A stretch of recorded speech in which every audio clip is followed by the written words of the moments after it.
Good morning my dear friends. আমি অর্জুন, তোমরা দেখছো তোমাদেরই প্রিয় চ্যানেল লার্ন উইথ মি। আজকে তোমাদের যে বিষয়টা নিয়ে আলোচনা সেটা তোমরা কম বেশি অনেকেই থাম্বনেল দেখে বুঝে গেছো যে জেলা স্বাস্থ্য দপ্তরে কর্মী নিয়োগ করতে চলেছে। জেলা স্বাস্থ্য দপ্তরে যে সমস্ত কর্মী নিয়োগ করবে তার রিক্রুটমেন্ট প্রসেসটা, এজ লিমিট কী রয়েছে, এডুকেশন কোয়ালিফিকেশান কী রয়েছে, সবটা নিয়ে আলোচনা করব। তোমরা কেউ ভিডিওটা স্কিপ করবে না, প্রত্যেকেই ভিডিওটা দেখবে, কারণ ভিডিওটা খুবই স্পেশাল হতে চলেছে। তার কারণ শুধুমাত্র ইন্টারভিউয়ের মাধ্যমে তোমাদের গিয়ে রিক্রুটমেন্টটা হতে চলেছে। কোনো লিখিত পরীক্ষা নেই, মেরিট বেসিস রিক্রুটমেন্ট। যাদের মেরিট একটু ভালো আছে তাদের জন্য এটা খুবই একটা বিশাল বড় অপরচুনিটি বলতে পারো। তো তোমরা প্রত্যেকেই যারা ভালো রেজাল্ট করেছো মাধ্যমিকে, উচ্চ মাধ্যমিকে, গ্রাজুয়েশনে, তাদের জন্য ভিডিওটা সত্যি খুব ভালো এবং তাদের জন্য ভিডিওটা খুবই স্পেশাল। তোমরা কেউ স্কিপ করবে না, ভিডিওটা শুরু থেকে শেষ পর্যন্ত অবশ্যই দেখবে। কোথায় অ্যাপ্লাইটা হচ্ছে, কারা কারা অ্যাপ্লাই করতে পারবে, সবটা ডিটেলস আমি আলোচনা করছি। তো শুরু করছি আমাদের আজকের যেটা মেইন টপিকস। তার আগে তোমাদেরকে সকলকে বলছি, তোমরা যারা এখনও পর্যন্ত চ্যানেলটাকে সাবস্ক্রাইব করোনি, চ্যানেলটাকে সাবস্ক্রাইব করে বেল আইকনটাকে প্রেস করে দিও, যাতে এই ধরনের প্রত্যেকটি আপডেট নোটিফিকেশান চাকরি রিলেটেড তোমরা সবার আগে পেয়ে যাও। আজকে আমাদের যেটা মেইন টপিক সেটা হচ্ছে গিয়ে জেলা স্বাস্থ্য দপ্তরে কর্মী নিয়োগ। ঠিক আছে, তো সেটার প্রথমে দেখি আমরা যে ডেটটা কি দিয়েছে। দেখো কবে থেকে অ্যাপ্লাই করতে পারবে, কবে তোমাদের কি last date. Start date of application from 11 AM of 27 December, অর্থাৎ আজকের থেকেই অ্যাপ্লাই শুরু হলো। ঠিক আছে, 2023 সালের 27 ডিসেম্বর বেলা 11টার থেকে অ্যাপ্লাইটা শুরু হলো। ঠিক আছে, অ্যাকচুয়ালি এখনও শুরু হয়নি, এখন বাজে 10টা 24। তো তোমাদের 11টার থেকে শুরু হবে অ্যাপ্লাইটা। ঠিক আছে, এবার এটার যে লাস্ট ডেট অফ রেজিস্ট্রেশন করতে হবে প্রথমে। তার জন্য লাস্ট ডেট গিয়ে তোমাদের গিয়ে মিড নাইট অফ 11 জানুয়ারি 2024, অর্থাৎ জানুয়ারির মধ্যরাত্রি 11 তারিখ পর্যন্ত। ঠিক আছে, last date of submission of application fees, apply করার যে ন্যূনতম তোমার ফিসটা রয়েছে সেটা লাস্ট ডেট রয়েছে ওই 11 তারিখেই জানুয়ারির। আর last date of full submission কি বলেছে দেখো, মিড নাইট অফ 14 জানুয়ারি, অর্থাৎ 14 জানুয়ারি মধ্যরাত্রি পর্যন্ত তোমাদের ফুলফিল সাবমিশন, অর্থাৎ অ্যাপ্লাইয়ের ফাইনাল সাবমিটটা কিন্তু তোমরা 14 তারিখ পর্যন্ত করতে পারবে। গেল, এবার ব্যাপার গিয়ে কিছু তথ্য যেগুলো না জানলেই নয়, দেখো একটু তোমরা ভালো করে। The online deposition of application fees can be done through net banking or credit debit card system through an online interface. If the payment is successful, the candidate will be immediately reverted back to the link for final submission of the application form by using application ID already received at the time of registration. Please do not deposit fee more than one time. একবারের বেশি, যেটা main কথা, তোমরা যখন ফর্মটা fill up করার সময় registration করবে, রেজিস্ট্রেশন করার পর তখন তোমরা ফিসটা পেমেন্ট করার চেষ্টা করবে। ঠিক আছে, তখন তোমরা একবারের বেশি যদি ফিসটা ডিপোজিট করতে যাও সেক্ষেত্রে হয়তো বা তোমাদের প্রবলেম হতে পারে। তো তোমরা একবারই তোমরা ফিটা পেমেন্ট করার চেষ্টা করবে। ঠিক আছে, এবং সেটা ভালো নেটের স্পিডটা দেখে ভালো সময়, সঠিক সময় তোমরা কিন্তু সেটা ট্রাই করবে। পরে যেটা বলেছি দেখো, the candidates if found ineligible at any stage of recruitment process, এই নিয়োগ চলাকালীন অবস্থায় তোমাদের যদি কোনো রকম কোনো জায়গায় ডুপ্লিকেসি বেরোয়, অর্থাৎ তোমাদের যদি কোনো জায়গায় মনে হয় ওই বোর্ডের যে তোমরা কোনো জায়গায় কোনো ভুল তথ্য দিয়েছো, ডকুমেন্টস ভুল দিয়েছো বা মিথ্যা ডকুমেন্টস দিয়ে তোমরা চাকরিটাকে পেতে যাচ্ছ, সেক্ষেত্রে কিন্তু তোমার এনি টাইম, যে কোনো সময় তোমার কিন্তু সেই তোমার গিয়ে অ্যাপ্লিকেশনটা ক্যান্সেল হতে পারে। ঠিক আছে, খুবই গুরুত্বপূর্ণ ব্যাপার এটা একটা। যেহেতু ফাইনাল কথা গিয়ে তোমাদের রিক্রুটমেন্টটা হবে ইন্টারভিউর মাধ্যমে, তো তোমরা কিন্তু be serious. The decision of the competent authorities regarding the recruitment is final, মানে ওদের যে ডিসিশন হবে সেই ডিসিশনটাকেই সঠিক বলে মেনে নিতে হবে। The competent authorities May cancel the recruitment process at any stage of the selection প্রসেসের যে কোনো পর্যায়ে একজন ক্যান্ডিডেটকে তারা কোনো রকম দিক থেকে যদি ওদের অসঙ্গতি মনে হয় তারা কিন্তু সহজেই তাদেরকে বাদ দিতে পারে। তো সেদিক থেকে তোমরা একটু সজাগ থাকবে। তোমাদের যে ওয়েবসাইটটা রয়েছে সেই ওয়েবসাইটটা একটু দেখে নাও, www.wbhealth.gov.in। এই ওয়েবসাইটে গিয়ে তোমরা কিন্তু এর বিশদ তথ্যগুলো জেনে নিতে পারবে। Clear?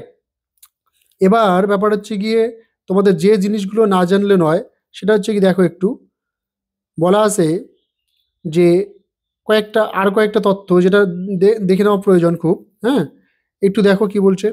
If proper signature and photograph are not uploaded at the time of online application, that application shall also be liable to be cancelled. যদি সিগনেচার ফটোগ্রাফ কোনো রকমের অসঙ্গতি দেখা যায়, যে অনেক পুরনো ফটোগ্রাফ দিয়ে তোমরা স্ক্যান করছো, সেক্ষেত্রেও তোমাদের হচ্ছে গিয়ে ক্যান্সেল হতে পারে অ্যাপ্লিকেশনটা। যদি সিগনেচারে কোনো প্রবলেম হয়, যে তোমরা অ্যাপ্লাই করার সময় একটা সিগনেচার, পরে আবার যখন ইন্টারভিউ যাচ্ছ তোমার সেখানে একটা সিগনেচার, সেখানেও যদি তোমার হচ্ছে গিয়ে ডুপ্লিকেসি মনে হয় তাদের, সেক্ষেত্রে কিন্তু তোমাদের ফর্মটাকে ওরা ক্যান্সেল করতে পারে। বিভিন্ন ব্যাপার আছে এখানে। এবার এখানে কিছু জিনিস রয়েছে, তোমাদের যাদের কাস্ট সার্টিফিকেট রয়েছে তাদের সেদিক থেকেও সজাগ থাকতে হবে। সেই কাস্ট সার্টিফিকেট যেন অরিজিনাল হয়, এবং অরিজিনালটাই তোমরা সেখানে ইন্টারভিউর তোমার হচ্ছে সময় নিয়ে যাবে। ঠিক আছে? অনলাইন রেজিস্ট্রেশন নাম্বার থাকবে, সেই রেজিস্ট্রেশন নাম্বার দিয়ে তোমরা সব কিছু পুরো ফর্মটাকে সমস্ত ডকুমেন্টস দিয়ে তারপর কিন্তু ফর্মটা সুন্দর করে ফিল আপ করবে। তারপর ফাইনাল সাবমিট করবে পেমেন্ট করার পর। এবং পেমেন্ট করার পর আগে আবার বলছি, তোমাদের যেন ডাবল পেমেন্ট না হয়। ঠিক আছে? ডাবল পেমেন্ট হলেই কিন্তু তোমাদের ক্যান্সেল হয়ে যাবে। এবার ব্যাপারটা হচ্ছে গিয়ে, তোমাদের যে সিলেকশনটা হবে, সিলেকশনটা কীভাবে হবে? প্রথমে তো বললাম তোমাদের হচ্ছে গিয়ে কোনো লিখিত পরীক্ষা হচ্ছে না, ইন্টারভিউয়ের মাধ্যমে তোমাদের তোমার যে সিলেকশনটা হচ্ছে। এবারে ইন্টারভিউয়ে তোমাদের মাত্র 10 নাম্বার থাকছে। তাহলে কি তোমাদের 10-এর মধ্যে তোমাদের রিক্রুটমেন্ট হচ্ছে? না। কতর মধ্যে তোমাদের রিক্রুটমেন্টটা হচ্ছে? তোমাদের রিক্রুটমেন্ট হবে, ফাইনাল সিলেকশন হবে 100-র মধ্যে। কিন্তু সেখানে 100 মধ্যে যদি সিলেকশন হয়, তাহলে ভাইভাতে তোমাদের থাকছে 10। লিখিত পরীক্ষাও যদি না হয়, তাহলে তোমার কোথায় কোথায় নাম্বারটা থাকছে ভালো করে দেখে নাও। ওই জন্যই প্রথমেই বলেছিলাম যে যাদের রেজাল্ট একটু ভালো তারা কিন্তু এই ভিডিওটা কেউ স্কিপ করবে না।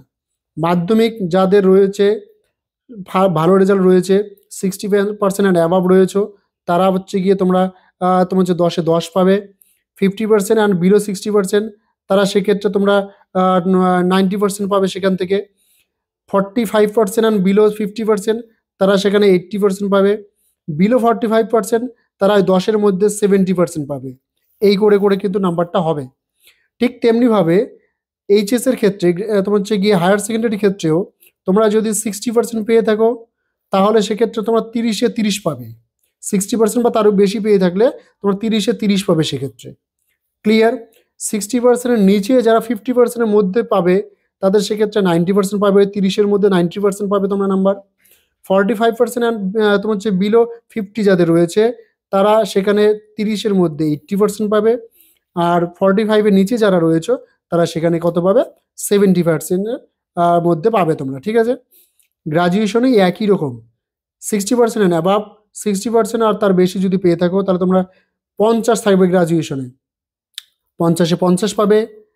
আর যদি তোমার তার নিচে থাকে 90%, 80%, 70%, এই করে করে কিন্তু যেমনটা মাধ্যমিক উচ্চ মাধ্যমিকে বললাম তেমনই হবে।